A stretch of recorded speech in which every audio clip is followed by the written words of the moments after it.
مسعود اظہر سن 1968 میں پاکستان کے شہر بہاولپور میں ایک مذہبی گھرانے میں پیدا ہوئے اور وہیں انہوں نے بنیادی تعلیم حاصل کی، اور اس کے بعد انہیں سن 1980 میں کراچی جامعہ علوم اسلامیہ بنوری ٹاؤن میں بھیج دیا گیا۔ تعلیم مکمل کرنے کے بعد مسعود اظہر وہیں استاد مقرر ہوئے۔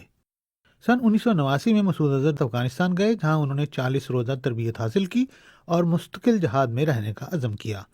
بھارتی تحقیقاتی ادارے CBI کو تفتیش کے دوران دیے گئے ایک بیان میں مولانا مسعود اظہر نے بتایا تھا کہ حرکت المجاہدین میں شمولیت کے بعد انہیں عسکری تربیت کے لیے افغانستان بھیج دیا گیا تھا، تاہم کمزور جسامت کی وجہ سے وہ 40 روزہ لازمی کورس مکمل نہ کر سکے۔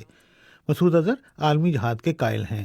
انہوں نے انڈیا، بنگلہ دیش، سعودی عرب اور زمبیا کے علاوہ برطانیہ کے بھی دورے کیے۔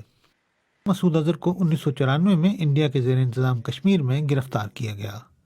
ان پر انڈیا میں دہشت گردانہ کارروائیوں میں ملوث ہونے کا الزام تھا۔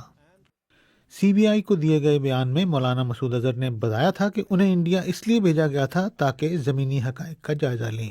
مسعود اظہر کا نام عالمی افق پر اس وقت ابھرا جب کشمیر میں سن 1995 میں 6 غیر ملکیوں کو اغوا کیا گیا۔ اغوا کار گروپ نے اپنا نام الفاران بتایا اور مسعود کی رہائی کا مطالبہ کیا، جسے انڈین حکومت نے تسلیم کرنے سے انکار کر دیا۔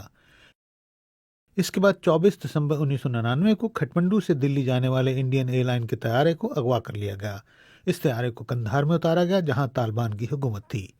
ہائی جیکروں نے طیارے میں سوار 155 مسافروں کی رہائی کے بدلے مولانا مسعود اظہر کی رہائی کا مطالبہ کیا، اور طویل مذاکرات کے بعد مولانا مسعود اظہر کے ساتھ عمر سعید شیخ اور ایک کشمیری شدت پسند مشتاق زرگر کو رہائی ملی۔ انڈیا میں گرفتاری سے قبل مولانا مسعود حرکت المجاہدین میں شامل تھے۔ انہوں نے رہائی کے بعد کراچی میں جیش محمد کے قیام کا اعلان کیا۔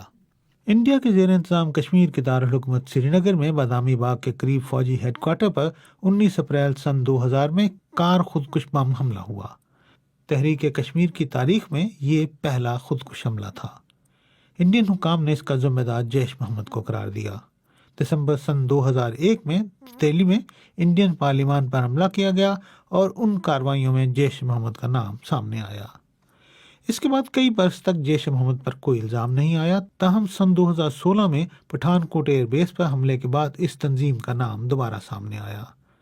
اس کے بعد انڈیا نے سن 2016 میں مزار شریف میں انڈین قونصل خانے اور اڑی میں فوج کے بریگیڈ ہیڈ کوارٹر پر حملے کا ذمہ دار بھی جیش محمد کو قرار دیا۔